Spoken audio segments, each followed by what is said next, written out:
போய்கிட்டு இருக்குனே தெரியலையே. பொழுது விடியற மாதிரிட்டே இருக்கு. அதுக்குள்ளேயும் கட கட கடன்னு ஓடி போயிருது. நைட் ஆயிருது. இவ்வளவு வேகமா ஏன் ஓடுதுன்னு தெரியலையே. கேட்டி சின்ன பொண்ணு என்னோட ஃபேண்ட துவைச்சு எங்கடி வச்ச? ஏங்க துவைச்சு அந்த பீரோல தாங்க அடுக்கி வச்சிருக்கேன். கேட்டி துவைச்சா ஒரு லெக்கில வைக்க மாட்டா, எந்த லெக்கில வச்சிருக்கானே தெரியலையே. தேடி தேடி பாக்குறேன். காரணம் ஏங்க பீரோல அலமாரியில வச்சிருக்கேங்க, தேடி எடுங்கங்க. இங்க நான் அடுப்படியில வேலை பார்த்துக்கிட்டு இருக்கேன்ல, சும்மா நொய்யு நொய்யு நொய்யுன்னு. இருக்கு இருக்கு இருக்கு, மேல கொண்டு போய் அடுக்கி வச்சிருக்கா. கேட்டி என்னோட கூலிங் கிளாஸ் எங்கடி? ஏங்க ட்ரெஸ்ஸிங் டேபிள் மேல தாங்க இருக்கு. ஆபீஸ்க்கு போயிட்டு வந்து கழட்டி கழட்டி வீச வேண்டியது, அப்புறம் எங்க இருக்குன்னு என்னைய போட்டு இம்சப்படுத்துறது. ஒரு லெக்கில கழட்டி வச்சாதானே இருக்கு. நானே அறக்க பறக்க சமையல் பண்ணிக்கிட்டு இருக்கேன். நொய்யு நொய்யு நொய்யுன்னு இருந்தா இம்சையா இருக்காதா? ஏன் தான் இப்படி பண்றாங்களோ தெரியல. கேட்டி இருக்குடி கூலிங் கிளாஸ், சத்தம் போட்டுக்கிட்டே இருக்காத. வேலையை பாரு வேலையை பாரு. ஒரு ஆம்பளை பையனை பெத்து வளர்த்தேன் பாரு, என்னைய சொல்லணும். பொண்டாட்டிக்காரி சத்தம் போடவும் அப்படியே பம்முறான். தான் புருஷன்கிட்டலாம் இந்த மாதிரி அதட்டி பேசினா வாயிலேயே குத்து விடுவா மனுஷன். இவ ஒரு அதட்டு போடவும் இருக்குன்னு என்னவா பம்முறான். நெட்ட மட்டு திருக்கி வேலைக்கு போறவனுக்கு என்ன வேணும் ஏது வேணும்னு எடுத்து பெட்டு மேல வச்சுட்டு போய் சமைக்க போகணும். அவுத்து விட்ட மாடு மாதிரி நேரா அடுப்படிக்கல போய் நுழைஞ்சிட வேண்டியது. என்னமோ என் மயனுக்கு எனக்கு வகை வகையா செஞ்சு அடுக்கி வைக்கிற மாதிரிதான். லெமன் சோறு புளி சோறு செஞ்சிருதுக்கு இந்த அளப்பற. கேட்டி சின்ன பொண்ணு மணி ஆகிருச்சுடி, சாப்பாடு எல்லாம் ரெடி ஆகிருச்சா? இந்த செஞ்சுக்கிட்டே இருக்கேங்க. 6 மணிக்கு அடுப்படிக்கல நுழைஞ்சா மணி 8 ஆகுது. இன்னும் விளக்கு வச்சுட்டேன் செஞ்சுக்கிட்டு இருப்பா. என் புருஷன்லாம் வேலைக்கு போகும்போது சாம்பார், வத்த குழம்பு, ரசம், அவியல், பொரியல், வறுவல்னு வகை வகையா செஞ்சு கொடுத்து விடுவேன். அதுக்கே அந்த மனுஷன் என்னைய 1008 குறை சொல்லுவா மனுஷன். ஆனா இவன் புளிச்சோறுக்கு இந்த ஆட்டம் போடுறானே. சின்ன பொண்ணு என்னோட பர்ஸ். இவன்லாம் ஒரு மனுஷன். ஆத்தாக்காரி உட்கார்ந்து இருக்கிறது கூட தெரியாம என்னமா தலைதறிக்க ஓடுறேன். இந்த வீட்டுல பாத்திரம் மட்டும் எங்க இருந்துதான் சேருதோ தெரியல. விளக்கி என் கைரேகை பூரா தேஞ்சிரும் போல இருக்கே. சின்ன பொண்ணு எனக்கு ஆபீஸ்க்கு லேட் ஆகிட்டு இருக்கு. இப்பதான் பாத்திரத்தை கழுவிக்கிட்டு இருக்க. சீக்கிரமா சாப்பாடு எடுத்து வச்சு தாடி. ஆமா, உங்களுக்கு ஆபீஸ்க்கு கிளம்பும் போது நான் பாத்திரத்தை விளக்கணும்னு என் தலையெழுத்து பாருங்க. சும்மா கிடங்குங்க. நேத்து தின்ன தட்டு முதற்கொண்டு அப்படி சிங்கு நிறைய குமிச்சு போய் கிடக்கு. நேத்து கட்டி கொடுத்து விட்டனே பாக்ஸ், அந்த பாக்ஸ் எடுத்துட்டு வந்து போட்டீங்களா? போட மாட்டியே. நானே போய் லஞ்ச் பேக்ல இருந்து எடுத்துட்டு வந்து நான் விளக்கணும். ஏங்க இப்படி பண்றீங்க? எனக்கு என்ன 10 கையா இருக்கு?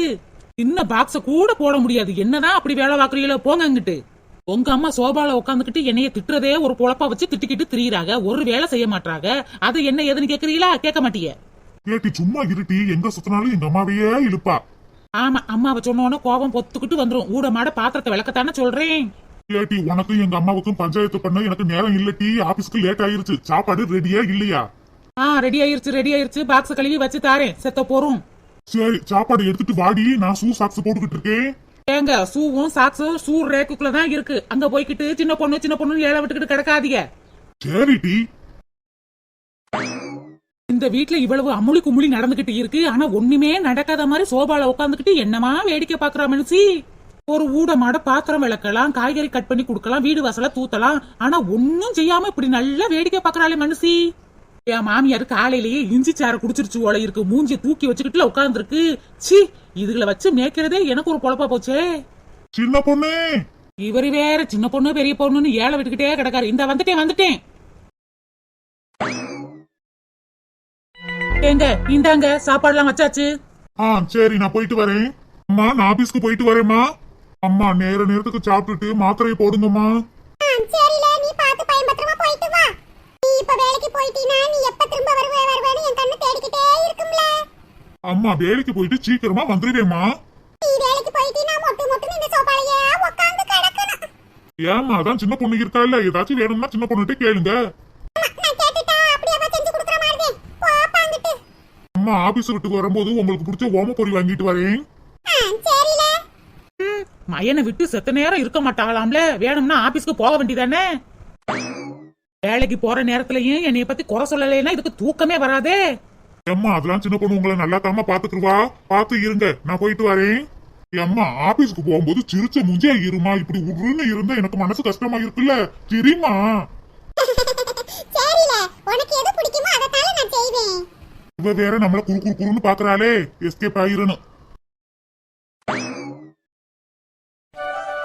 சின்ன பொண்ணு நான் போயிட்டு வரேன். சரிங்க, பாத்து போங்க. சரிமா. எங்க நைட்டு சீக்கிரமா வாங்க. பாய். பாய் சின்ன பொண்ணே.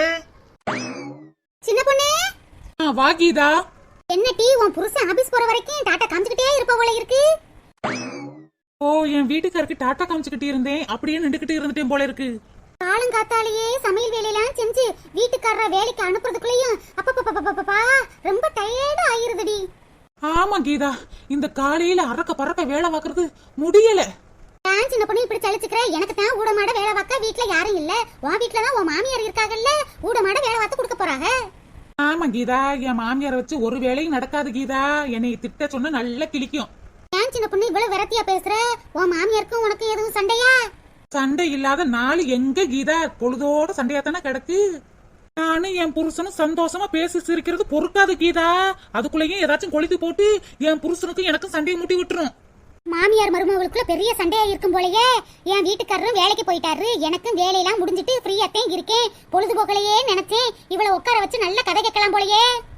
சின்ன பொண்ணு, உன் மாமியார பத்தி இந்த ஊருக்கே தெரிஞ்சது தானே. உப்பு இல்லாத விஷயத்தையும் ஊதி ஊதி பெருசாக்கிருமே உன் மாமியாரு. சரி கீதா, இன்னும் கொஞ்சம் பாத்திரம் கிடக்கு, நான் விளக்க போறேன். சின்ன பொண்ணு, இம்பிட்டு நேரம் வேலை பார்த்துக்கிட்டு தானே இருந்த, கொஞ்ச நேரம் உட்காரு சின்ன பொண்ணு. பேசிட்டு அப்புறமாட்டி போய் பாத்திரத்தை விளக்கு. பொழுதோட வேலை பார்த்தாலும் உன் மாமியார் ஒண்ணு என்ன தலையில தூக்கி வச்சு ஆட போகுது, குறதையும் சொல்ல போகுது. அது என்னமோ உண்மைதான் கீதா. சரி உட்காரு. சரி சின்ன பொண்ணு, காலையில என்ன சாப்பாடு செஞ்ச? புளிச்சோறு கிண்டி உருளைக்கிழங்கு தான் கீதா பொரிச்சேன். சாம்பார் வைக்கலாம் தான் அடுப்படிக்கல நுழைஞ்சேன். பிரிட்ச திறந்து பார்த்தா ஒரு காய்கறியும் இல்ல. அதே புளிச்சோரை கிண்டி கொடுத்து விட்டேன். எங்க காய்கறி வாங்குறதா இருந்தாலும் நான் தான் சந்தைக்கு போகணும். என் வீட்டுக்காரலாம் 6 மணிக்கே வேலைக்கு போயிருவாரு. 5 மணிக்கே எந்திரிச்சு அறக்க பறக்க வேலை பார்த்துக்கிட்டு கிடந்தேன். உன் வீட்டுக்காருக்கு 8 மணிக்கு தானே வேலை. அவருக்கு சோறு குழம்பு அவியல் பொரியல் விதவிதமா சமைச்சு கொடுத்து விடலாம்லடி. செஞ்சுட்டேன், கொடுத்து விடலாம். ஆனா ஒரு காய்கறியும் இல்லையே. என் மாமியார்ட்ட நேத்தே சொன்னேன், கெத்தே நாளைக்கு செய்யறதுக்கு காய்கறி இல்ல, போய் காய்கறி வாங்கிட்டு வான்னு. என்னால முடியாதுமா, எனக்கு கால் வலியா இருக்குன்னு சொல்லி சாதிச்சு விட்டா மனுஷி. அது என்னமோ நான் வேலை சொல்லும் போதுதான் அதுக்கு கை வலி கால் வலி முதுகு வலி எல்லா வலியும் வரும். சின்ன பொண்ணு, எனக்கு ரொம்ப நாளா ஒரு கேள்வி சின்ன பொண்ணு. உன்னைய பார்த்தாலே உன் மாமியார் டென்ஷன் ஆகிக்கிட்டே இருக்கு, என்ன விஷயம்? அது ஒண்ணு இல்ல கீதா, அவங்க மயனுக்கு அவங்க அண்ணன் பொண்ணு அருக்காணியத்தையும் கல்யாணம் முடிச்சு வைக்கணும்னு பேசியிருப்பா அவள இருக்கு. இவரு என்னைய லவ் பண்ணி கல்யாணம் முடிச்சு கூட்டிட்டு வந்துட்டாரு, அந்த கடுப்புத்தேன். ஓ அப்படியா? அட ஆமா கீதா, என் மயனுக்கு பெங்களூர்ல இருந்து பொண்ணு தாரேன்னு சொன்னாங்க, கேரளால இருந்து பொண்ணு தாரேன்னு சொன்னாங்க, அமெரிக்கால இருந்து பொண்ணு தாரேன்னு சொன்னாங்க அப்படின்னு பீத்திக்கிட்டு இருக்கு. அந்த மனுஷன் என்னை லவ் பண்ணி கூட்டிட்டு வந்தனாலதான் இந்த குடும்பம் விளங்காம கிடக்கான், இல்லைன்னா மட்டும் விளங்கிடும். ஓ அப்படியா சின்ன பொண்ணு? நான் பிறந்தது இருந்தது கல்யாணம் முடிச்சதெல்லாம் இதே ஊர்தே. உன் மாமியார் வீட்டுக்கு பக்கத்துலதான் இருக்கேன். ஒரு ஆள் உன் மாமியாருக்கு பொண்ணு கொடுக்க மாட்டேன்னு சொல்லிவிட்டாங்களே. ஊரே அலசிருப்பா மனசி. ஆனா இது குணத்தை அறிஞ்சவங்க யாரும் பொண்ணு தரமாட்டேன்னு சொல்லிவிட்டாங்க. 2 வருஷமா நடையா நடந்துகிட்டு இருந்துச்சு மயனுக்கு கல்யாணம் முடிக்கிறதுக்காக. சின்ராசு தம்பி உன்னை கூட்டிட்டு வந்து கல்யாணம் முடிக்கவும் அது பெருமூச்சில விட்டுச்சு. நல்லபடியா கல்யாணம் முடிஞ்சிச்சு அப்படின்னு. ஆனா உன்கிட்ட பிராடு விட்டுருக்கு சின்ன பொண்ணு, எல்லாம் நடிப்பு, நம்பாத. ஆமா கீதா, அது வாயில வாரது பூரா பொய்யுதே. என்னை கரிச்சுதான் கொட்டுறா மனுஷி. நான் என்ன இந்த வீட்டுக்கு வெறுங்கையோடையா வந்தேன்? நானும் 15 போவே நகை போட்டுட்டேன் வந்தேன். எப்ப பார்த்தாலும் என்னைய வெறிஞ்சிருக்கினே சொல்லிக்கிட்டு இருக்கு கீதா. மனசு எவ்வளவு வலிக்குது தெரியுமா? நானே எங்க அம்மாவையும் அப்பாவையும் பகச்சுக்கிட்டு கல்யாணம் முடிச்சிட்டு வந்து இதுகிட்ட கிளி வாங்கணும்னு என் தலை எழுத்துன்னு பொறுத்துக்கிட்டு போய்கிட்டு இருக்கேன். என் மனசுல அம்புட்டு வருத்தம் இருக்கு. அதை தொட்டா குத்தம், இதை தொட்டா குத்தம்னு என்னை கரைச்சு கொட்டுற மனசி. என் கொடுமையை எங்க போய் சொல்றது கீதா? சரி சரி அழுகாத சின்ன பொண்ணு. உன் மாமியார பத்தி இந்த ஊருக்குள்ள எல்லாருக்கும் தெரியும். உன்னை மாதிரி மருமக கிடைக்க உன் மாமியார் கொடுத்து வச்சிருக்கணும். வச்சு வாழ தெரியாம இப்படி தெரியுது உன் மாமியாரு. கீதா, காலையில இருந்து நானும் பம்பரமாத்தேன் வேலை பார்த்துக்கிட்டு வாரேன். ஒரு வேலையும் பார்க்க மாட்டா மனுஷி. சோபாவை விட்டு எந்திரிக்க மாட்டாடி. இந்த சோபாலியா படுத்துக்கிட்டு நான் என்னென்ன வேலை பார்க்கறேன் நோட்டம் விட்டுக்கிட்டு ஏதாச்சும் தப்பு பண்ணா குறை சொல்லி கிழிச்சுக்கிட்டு இப்படியே பொழப்பு போகுது. என் மாமியாரு அவுத்து போடுற சேலையை முதற்கொண்டு நான் தான் துவைச்சு போடுறேன். சோத்தை போட்டு குடுக்குறேன், தண்ணி அள்ளி குடுக்குறேன், மாத்திரை குடுக்குறேன். எல்லாத்தையும் தின்னுட்டு என்னை திட்டும் போது எவ்வளவு மனசு வலிக்குது தெரியுமா? உன்னைய உன் மாமியார் இம்புட்டு கொடுமைப்படுத்துறாளே, உன் புருஷன் எதுவும் கேட்க மாட்டாரா?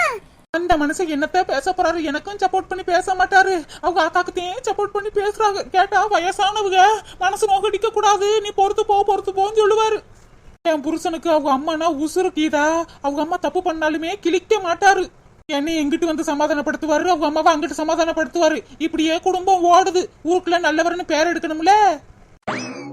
என்ன செய்யறது சின்ன பொண்ணு? இந்த பொம்பளைகளா பிறந்தா இந்த கஷ்டத்தெல்லாம் அனுபவிக்கத்தானே வேண்டி இருக்கு. எல்லாத்தையும் பொறுத்து தான் போகணும். சின்ன பொண்ணு, உன் குடும்பத்துல இவ்வளவு பிரச்சனை நடக்குதே, உன் நாத்தனார் கறி வந்தாள்னா என்ன ஏதுன்னு உன் அம்மாவை கண்டிப்பாளா என்ன? அவ கிடக்க திண்ணி மூட்டை. என் மாமியாரையாவது ஒரு வகையில சேர்த்துக்கலாம் கீதா. ஆனா என் நாத்தனார் இருக்காளே பஜாரி. ஒரு பிறந்த வீட்டுக்கு 2 நாளைக்கு ஒரு தாட்டி வரலாம், இல்ல ஒரு வாரத்துக்கு ஒரு தாட்டி வரலாம். இவ பொழுதோடய இங்கதானே கிடக்கா. நைட்டுக்கு தானே புருஷ வீட்டுக்கே போறா. போறதுதான் போறாளே வெறுங்கையோடைய போவா, இருக்கிறது பூரா வலிச்சு எடுத்துக்கிட்டு போயிருவா. ஆனா விடிய காலையிலேயே இங்க வந்து இறங்கிருவா. ஏ ஆத்தே, இந்த கிளடியில வந்து பின்னாடி நின்னுகிட்டு இருக்கு. இது தெரியாம நாங்க ரெண்டு பேரும் பொறுமை பேசிக்கிட்டு இருக்கோம் இத பத்தியே.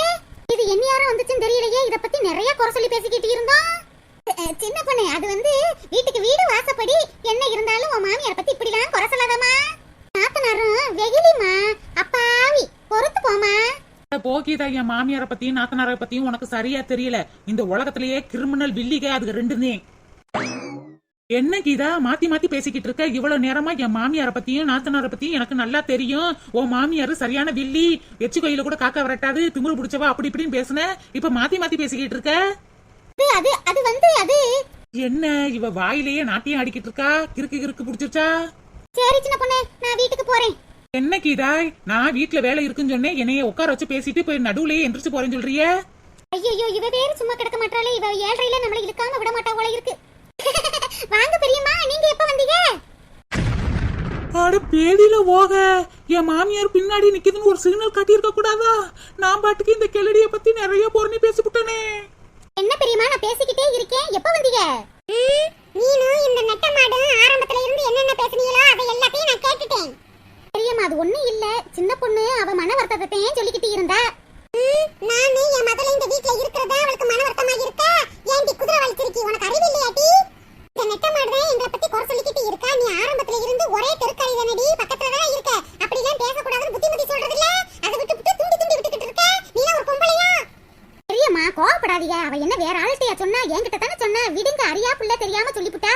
அட குதிரவாளு, உன்னைய நம்பி நான் சொன்னேன் பாரு, என்னைய சிறப்ப கழட்டிக்கிட்டு அடிக்கணும். நான் பாட்டுக்கு வீட்டுக்குள்ள வேலை இருக்கு போறேன்னு சொன்னவள உட்கார வச்சு என் மனசுல உள்ளதெல்லாம் வாங்கிட்டு என்னையவே மாட்டி கொடுக்கறாளே. இந்த நெட்ட மாட்டுக்கு என்ன கண்டாலும் பிடிக்கல, என் மகளை கண்டாலும் பிடிக்கல. எங்களை துரத்தி விட்டுட்டு இந்த வீட்டுல மட்டும் நல்லா ஆட்சி பண்ணணும். தாண்டி கீதா, வீட்டுல நடக்கிற விஷயத்த வெளியில எல்லாம் சொல்லக்கூடாதுன்னு சொல்லி ஒரு புத்திமதி எல்லாம் சொல்லக்கூடாது. ஊரு கட்டவள கல்யாணம் முடிச்சிட்டு வந்து என் உயிரை போட்டு வாங்குறானே என் மயங்காரன், அவனை சொல்லணும். குடும்ப மானத்தை சந்தி சிரிக்க வைக்கிறாளே, இதை நான் எங்க போய் சொல்ல?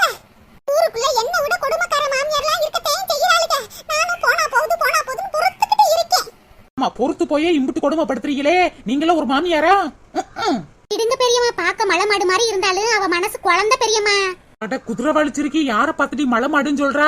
இவள சோறு பொங்கி பொங்கி எனக்கு போட்டா மலை மாடுன்னு சொல்றா. மலை மாடு நம்ம வீட்டுகள்ல நடக்கிற விஷயத்துல அக்கம் பக்கத்துல கூட சொல்ல மாட்டான். ஆனா இவ ஒரு குழந்தை மாதிரி மடமடன்னு கத்திடுறா. விடுங்க பெரியம்மா, போக போக சரியாயிரும். சரி விடுங்க பெரியம்மா, வீட்டுக்குள்ள போங்க. கோவப்பட்டு இவளை தூக்கி போட்டு தெருவுல போட்டு அடிச்சு போறாதீங்க. உங்க மகளையும் போன் போட்டு கூட்டிட்டு வந்து அடிச்சு போறாதீங்க. பாவம் அவ. ஊருக்குள்ள கோழி முட்டிக்கிதான்னு சொல்றப்பயே நான் உசாரா இருந்திருக்கணும். அதை விட்டுப்புட்டு இதுகிட்ட எல்லாம் பேச்சு கொடுத்தேன் பாரு, என்னைய சொல்லணும். என் மாமியார் காரி சும்மா இருந்தாலும் இந்த கீதாவே தூண்டி விட்டு என்னைய அடிக்க சொல்லுவா போல இருக்கே. இவளை கல்யாணம் முடிச்சு கூட்டிட்டு வந்த பாவத்துக்காக என்னையும் பத்தி என் மகனையும் பத்தி பொறுத்து பேசுறா. நாங்களும் போனா போகுதுன்னு விட்டுறோம். ஆனா என் பெத்த மக, அறியாத மக, அவளை நான் இழுத்து வச்சு பேசுறாளே, அவ என்ன செஞ்சா இவளுக்கு? காலையில ஓடியாந்து வந்து அம்மா எப்படி இருக்குன்னு பாத்துட்டு போறா. அது இவளுக்கு பொறுக்கலையா? ஊர் உலகத்துல எல்லாம் வீட்டோட மாப்பிள்ளைலாம் வச்சு இருக்கீங்க. என் மக என்ன அப்படியே வந்து வாழ்றாங்க, வந்து பாத்துட்டு தானே போறா. ஆமா, ஓடியாந்து உங்களை பாக்குறதுக்கு மாப்பிள்ளையும் கூட்டிட்டு வந்து இங்கேயே தங்கிடலாமே. சரி விடுங்க பெரியம்மா, நீங்க கவலைப்பட்டு உங்களுக்கு ஏதாவது ஆயிர போகுது. வீட்டுக்குள்ள போங்க. தம்பி வரவு நடந்ததை சொல்லுங்க. தம்பி கண்டிப்பா. அட எரும மட்டும் மூதேவியே, என் மாமியாரே என் புருஷன்ட்ட சொல்ற முடிவுக்கு வந்திருக்காது. இதுவே போட்டு கொடுக்கும் போலயே சொல்லி குடுன்னு சொல்லி. எனக்கு வீட்டுல 1008 வேலை, வீட்டுல வேலைதையும் பாத்துக்கிட்டு இருந்தேன். இந்த சின்ன பொண்ணுதையும் வாக்கிதா கொஞ்ச நேரம் பேசி இருந்துட்டு போவோம்னு சொல்லிட்டு உங்களை பத்தி இம்பிட்டு குறை சொன்னா. என் மாமியார் மாதிரி இந்த ஊர் உலகத்துல குடும்பக்காரி மாமியார் இருக்கவே முடியாது. என் நாத்தனார் ஒரு பஜாரி, அப்படியாக்கும் இப்படியாக்குன்னு உங்களை பத்தி இம்பிட்டு குறை சொன்னா. நான் அதெல்லாம் கேட்டுக்கிட்டே உட்கார்ந்து இருந்தேன். என்னது, என்னைய பார்த்து கொடுமைக்கார மாமியார்னு சொன்னாளா? இங்கிட்டு தள்ளு. ஏட்டி நெட்ட மாடே, நான் என்னட்டி உன்னை கொடுமைப்படுத்துனே? ஊர் உலகத்துல எல்லாம் போய் என்னை கொடுமைக்கார மாமியார்னு சொல்லிக்கிட்டு திரியிறியே. எத்தே அந்த கீதா போய் சொல்றாத்தே. எனக்கு வீட்டுல ஏகப்பட்ட வேலை இருக்கு, நான் போறேன்னு சொன்னேன். என்னை உட்கார வச்சு வாயை புடுங்கி எடுத்து புட்டாத்தே. பாருங்கத்தே, உங்களுக்கும் எனக்கும் 1008 பிரச்சனை இருக்கும். அதை வீட்டுல போய் பேசி தீர்த்துக்கலாம். நம்ம 2 பேருக்கும் கோழி முட்டி விட்டதே அந்த கோழி முட்டி கீதா தான். அவளை போட்டு அடிக்கிற அடியில பெரியம்மா, அவ போய் சொல்ற பெரியம்மா. நிறுத்திடி குதிரை வலிச்சிருக்கிய. உன்னை பத்தி எனக்கு தெரியும். ஊருக்குள்ள கோழி முட்டிக்கிதான்னு பேர் எடுத்து வச்சிருக்க. இல்லாததையும் பொல்லாதையும் என் மருமகளை பத்தி என்கிட்டயே குறை சொல்றியா? உன்னைய அடாத்தே. அவளை விடாதீங்க, எங்கிட்டு புடிச்சு இழுங்க. ஐயோ, மாமியாரும் மருமகளும் ஒன்று சேர்ந்துட்டாளுகளே.